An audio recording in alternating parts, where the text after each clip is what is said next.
चंडिका देवी को नमस्कार है। मार्कंडेय जी ने कहा, पितामह, जो इस संसार में परम गोपनीय तथा मनुष्यों की सब प्रकार से रक्षा करने वाला है और जो अब तक आपने दूसरे किसी के सामने प्रकट नहीं किया हो, ऐसा कोई साधन मुझे बताइए। ब्रह्मा जी बोले, हे ब्राह्मण, ऐसा साधन तो एक देवी का कवच ही है, जो गोपनीय से भी परम गोपनीय, पवित्र तथा संपूर्ण प्राणियों का उपकार करने वाला है। हे महामुने, उसे श्रवण करो। देवी की 9 मूर्तियां हैं, जिन्हें 9 दुर्गा कहते हैं। उनके अलग अलग नाम बतलाए जाते हैं। प्रथम नाम शैलपुत्री है, दूसरी मूर्ति का नाम ब्रह्मचारिणी है, तीसरा स्वरूप चंद्रघंटा के नाम से प्रसिद्ध है, चौथी मूर्ति को कुसमुंडा कहते हैं, 5वीं दुर्गा का नाम स्कंद माता है, देवी के छठे रूप को कात्यायनी कहते हैं, 7वां कालरात्रि और 8वां स्वरूप महागौरी के नाम से प्रसिद्ध है, 9वां दुर्गा का नाम सिद्धात्री है। ये सब नाम सर्वज्ञ महात्मा वेद भगवान के द्वारा ही प्रतिपादित हुए हैं। जो मनुष्य अग्नि में जल रहा हो, रणभूमि में शत्रुओं से घिर गया हो, विषम संकट में फंस गया हो तथा इस प्रकार भय से आतुर होकर जो भगवती दुर्गा की शरण में प्राप्त हुए हों, उनका कभी कोई अमंगल नहीं होता। युद्ध के समय संकट पड़ने पर भी उनके ऊपर कोई विपत्ति दिखाई नहीं देती। उन्हें शोक, दुख और भय की प्राप्ति नहीं होती। जिन्होंने भक्ति पूर्वक देवी का स्मरण किया है, उसका निश्चय ही अभुद्य होता है। हे देवीश्वरी, जो तुम्हारा चिंतन करते हैं, उनकी तुम निसंदेह रक्षा करती हो। चामुंडा देवी प्रेत पर आरूढ़ होती हैं, वाराही भैंसे पर सवारी करती हैं, इंद्री का वाहन ऐरावत है, वैष्णो देवी गरुड़ पर ही आसन जमाती हैं, माहेश्वरी वृषभ पर आरूढ़ होती हैं, कुमारी का वाहन मयूर है, भगवान विष्णु की प्रियतमा लक्ष्मी देवी कमल के आसन पर विराजमान हैं और हाथों में कमल धारण किए हुए हैं। वृषभ पर आरूढ़ ईश्वरी देवी ने श्वेत रूप धारण कर रखा है। ब्राह्मणी देवी हंस पर बैठी हुई हैं और सब प्रकार के आभूषणों से विभूषित हैं। इस प्रकार ये सभी माताएं सब प्रकार की योग शक्तियों से संपन्न हैं।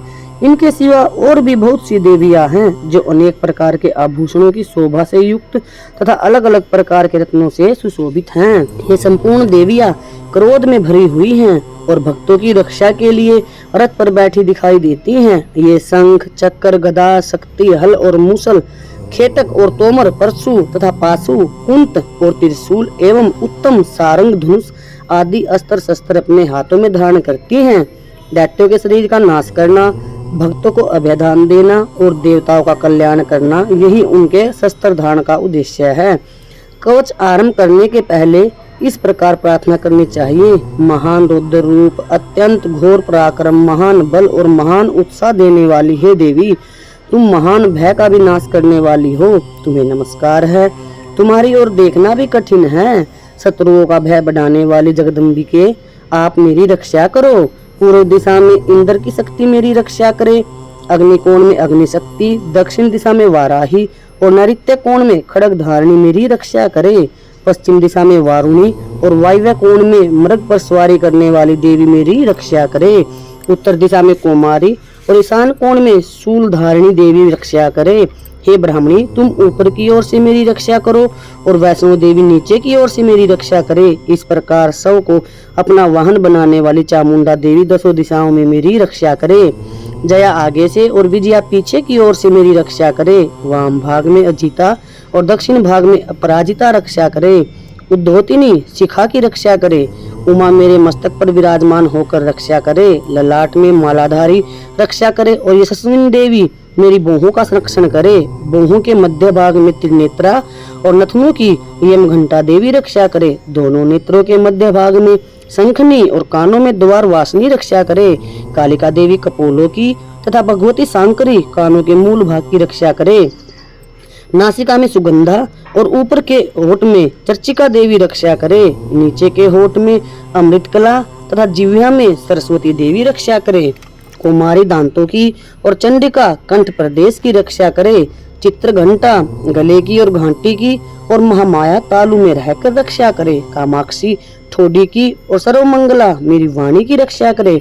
भद्रकाली ग्रीवा में और धनुर्धरी पृष्ठवंश मेरुदंड में रहकर रक्षा करे। कंठ के बाहरी भाग में नीलग्रीवा और कंठ की नली में नलकुबरी रक्षा करे। दोनों कंधों में खड़ंगनी और मेरी दोनों भुजाओं की वज्रधारणी रक्षा करे। दोनों हाथों में दंडिनी और अंगुलियों में अंबिका रक्षा करे। शूलेश्वरी नखों की रक्षा करे, कुलेश्वरी पेट में रहकर रक्षा करे, महादेवी दोनों सतनों की और शोक विनाशनी देवी मन की रक्षा करे, ललिता देवी हृदय में और शूलधारणी उदर में रहकर रक्षा करे, नाभि में कामिनी और गुहियाबाग की गुहेश्वरी रक्षा करे, पूतना और कामिका लिंग की और महिषवाहिनी गुदा की रक्षा करे, भगवती कटी भाग में और विंध्यवासिनी घुटनों की रक्षा करे, संपूर्ण कामनाओं को देने वाली महाबला देवी दोनों पिंडलियों की रक्षा करे, नारसिंगी दोनों घुट्टियों की और तैजसी देवी दोनों चरणों के पृष्ठ भाग की रक्षा करे, श्री देवी पैरों की उंगलियों में और तलवासनी पैरों के तलुओं में रहकर रक्षा करे, अपनी डाडों के कारण भयंकर दिखाई देने वाली दृष्टा कराली देवी नखों की, उद्रव केसनी देवी केसों की रक्षा करे, रोमावलियों के छिद्रों में कोबेरी और त्वचा की वागीश्वरी देवी रक्षा करे, पार्वती देवी रक्त, मज्जा, वसा, मांस, हड्डी और मेद की रक्षा करे,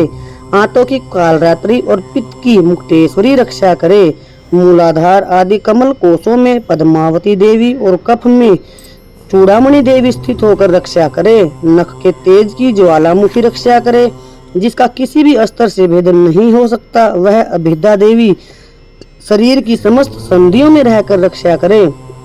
हे ब्राह्मणी, आप मेरे वीर्य की रक्षा करे। हे छत्रेश्वरी छाया की तथा धर्म धारिणी देवी मेरे अहंकार, मन और बुद्धि की रक्षा करे। हाथों में वज्र धारण करने वाली वज्र हस्ता देवी मेरे प्राण, अपान, व्यान, उदान और समान वायु की रक्षा करे। कल्याण से शोभित होने वाली भगवती कल्याण शोभना मेरे प्राण की रक्षा करे। रस, रूप, गंध, शब्द और स्पर्श इन विषयों का अनुभव करते समय योगिनी देवी रक्षा करे तथा सतोगुण, रजोगुण और तमोगुण की रक्षा सदा नारायणी देवी करे। वराही आयु की रक्षा करे, वैष्णवी धर्म की रक्षा करे तथा चक्रणी चक्र धारण करने वाली देवी यश, कीर्ति, लक्ष्मी, धन तथा विद्या की रक्षा करे। इंद्राणी, आप मेरे गोत्र की रक्षा करे। चंडिके, तुम मेरे पशुओं की रक्षा करो। महालक्ष्मी पुत्रों की रक्षा करे और भैरवी पत्नी की रक्षा करे।